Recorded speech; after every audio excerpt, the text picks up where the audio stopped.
बच्चों, आज हम लोग 12th क्लास की फिजिक्स में बहुविकल्पीय प्रश्नों की जो सीरीज चल रही है उसका आज हम लोग लेक्चर नंबर 10वां पढ़ने जा रहे हैं। और आज जो क्वेश्चन पढ़ेंगे वो क्वेश्चन इस प्रकार से हैं।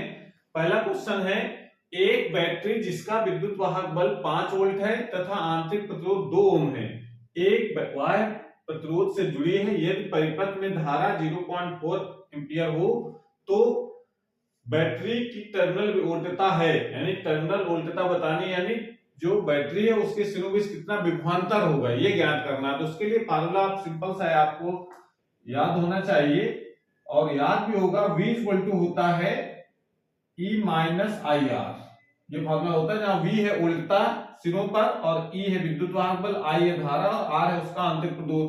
बस में वैल्यू आपको रखनी है। विद्युत वाहक बल का मान दे रखा है 5 वोल्ट, धारा का मान है, धारा बह रही है 0.4 एम्पियर और आंतरिक प्रतिरोध है 2 ओम। तो ये सिंपल सा इसका आंसर आ जाएगा। इसको मल्टीप्लाई करेंगे तो 0.8 हो जाएगा, यानी 4.2 वोल्ट। ये आंसर इसका हो गया। तो 4.2 वोल्ट ऑप्शन नंबर कौन सही हो जाएगा? 4th number. तो इस प्रकार से इस क्वेश्चन को कर सकते हैं।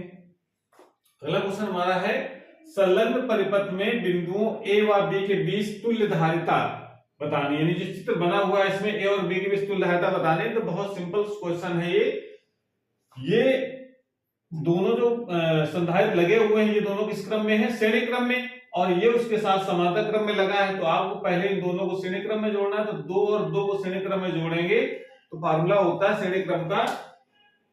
फार्मूला आपको याद होगा कि संधारित्र जब श्रेणी क्रम में जुड़े होते हैं तो उनकी जो तुल्य धारिता होती है उसका फार्मूला होता है C equal to C1 C2 upon C1 plus C2। ये श्रेणी क्रम का सूत्र होता है। तो C1 C2 पहले इन दोनों जोड़ा तो 2 गुणते 2 बटे 2 प्लस 2 कितना हो गया? 2 दूनी 4 बटे 4, यानी कितना हो गया? 1 माइक्रोफैरड। तो इन दोनों की धारिता हो गई 2 और 2 की, और ये 3 जो है श्रेणी क्रम में लगा हुआ है। तो जो कुल धारिता कितनी हो जाएगी? कुल धारिता हो जाएगी इसकी जो एक ये वाले के दोनों कुल मान कितना आया और प्लस ये इसके साथ समांतर क्रम में लगा हुआ है तो प्लस C1 प्लस C2 होता फार्मूला श्रेणी क्रम का समांतर क्रम का। तो ये वैल्यू कितनी हो जाएगी? 4 माइक्रोफैरड।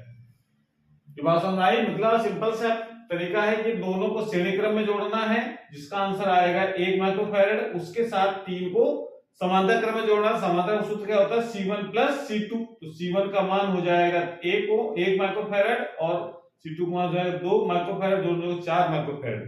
4 माइक्रोफैरड इसका आंसर सही हो जाएगा। ऑप्शन नंबर इसका फर्स्ट सही होगा। इसी प्रकार से तीसरा क्वेश्चन हमारा है कि प्रेरकत्व का मात्रक है। तो जो सामान्यतया जो ज्यादा यूज होता है प्रेरकत्व मात्रक वो होता है हेनरी। तो हेनरी इसमें आंसर में कहीं दे रखा है? नहीं दिया है। तो आपको सोचना है कि इसके फिर कौन सा मात्रक इसका सही होगा। तो इसके लिए आपको एक फार्मूला याद रखना है कि जो प्रेरकत्व का जो फार्मूला होता है L इक्वल टू होता है E upon DI upon DT। ये फार्मूला पढ़ा है आपने। E प्रेरित विद्युत वाहक बल, DI अपॉन DT धारा परिवर्तन की दर है। इसके साथ अगर मात्रक लिखा जाए तो क्या लिखा जाएगा? L का मात्रक।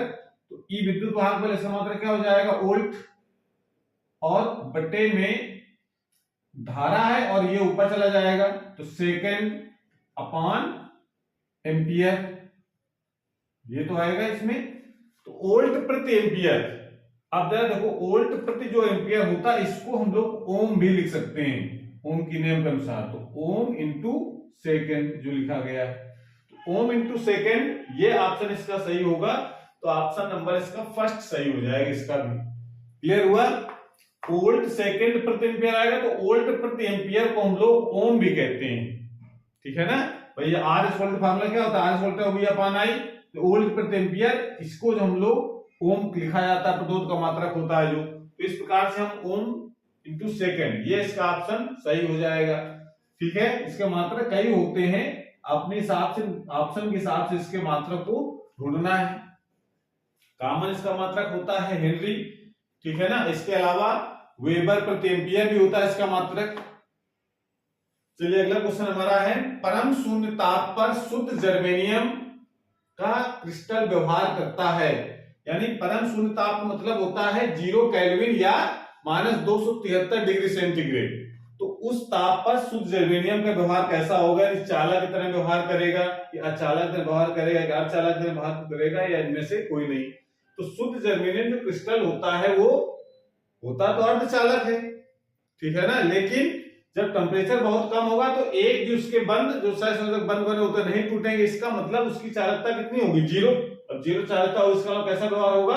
अचालक की भांति। तो इसका ऑप्शन आपको देना है सेकंड नंबर सही, अचालक की भांति व्यवहार करेंगे। पूर्ण अचालक होगा शुद्ध अगर जर्मेनियम है और परम शून्य ताप पर अगर वो रखा गया है तो उसका टेम्परेचर, ठीक है। और इसके अलावा अगर टेम्परेचर कुछ ज्यादा रहता है तो उसकी चालकता थोड़ी सी बढ़ जाती है क्योंकि कुछ बंद टूट जाते हैं। अगला क्वेश्चन है हमारा, वायु में प्रकाश की चाल 3 × 10⁸ मीटर पर सेकेंड है, 1.5 प्रोतांक वाले कांच में प्रकाश की चाल होगी। यानी वायु प्रकाश की चाल दे रखी है और उसको कांच से गुजारना जिसका पूर्णांक दे रखा है 1.5, तो कांच बताना प्रकाश की चाल कितनी होगी। तो एक फार्मूला याद है आपको, n होता है c/v। n तो मतलब जिस माध्यम प्रकाश की चाल है उसका अपूर्णांक, और c है निर्वात में प्रकाश की चाल या वायु प्रकाश की चाल बटे ये जो v है ये हमको निकालना है कांच में कितनी होगी। जिसका अपूर्णांक होता है वो इसकी चाल होती है, ये ऊपर वाला वायु या निर्वात में प्रकाश की चाल होती है। तो यहाँ से पक्षांतर करके v का मान कितना आ जाएगा? 3 × 10⁸ अपॉन 1.5। इसको सॉल्व करेंगे तो आ जाएगा 2 × 10⁸ मीटर प्रति सेकेंड। तो इस प्रकार से इसका ऑप्शन नंबर कौन सही होगा?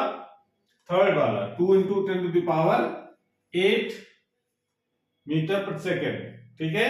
और अगला क्वेश्चन और लास्ट क्वेश्चन है, प्रकाश विद्युत प्रभाव की खोज सर्वप्रथम किसने किया था? तो प्रकाश विद्युत प्रभाव के नियम जो बताए थे वो तो किसने बताया था? लेनार्ड और मिलिकन ने। तो इसका मतलब है कि उन्होंने इसकी खोज सर्वप्रथम की थी और आइंस्टीन, लेनार्ड, हेल्महोल्ट्ज, हर्ट्ज सहयोग तो किया था।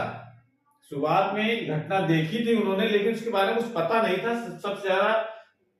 सबसे ज्यादा बताया है लेनार्ड ने इसके बारे में, तो इसलिए इनका जो नाम जाता है वो लेनार्ड का जाता है इसकी खोज के लिए। तो प्रकाश विद्युत प्रवाह की खोज सर्वप्रथम किसने की थी? तो क्या आंसर होगा? लेनार्ड या मिलिकन, दोनों साथ मिलकर किया था। तो मिलिकन नाम नहीं लिखा इसकी वजह से इसको लेनार्ड वाला ऑप्शन सही हो जाएगा। तो इस प्रकार से इन क्वेश्चनों को हम कर सकते हैं। ये क्वेश्चन जो है ये बोर्ड परीक्षा में पूछे गए हैं पिछली जो परीक्षाएं हुई है उनमें से। तो अगले क्वेश्चन हम लोग नए क्वेश्चन लेकर के आएंगे अगली वीडियो में, तब तक पढ़ाई करते रहिए। All the very best.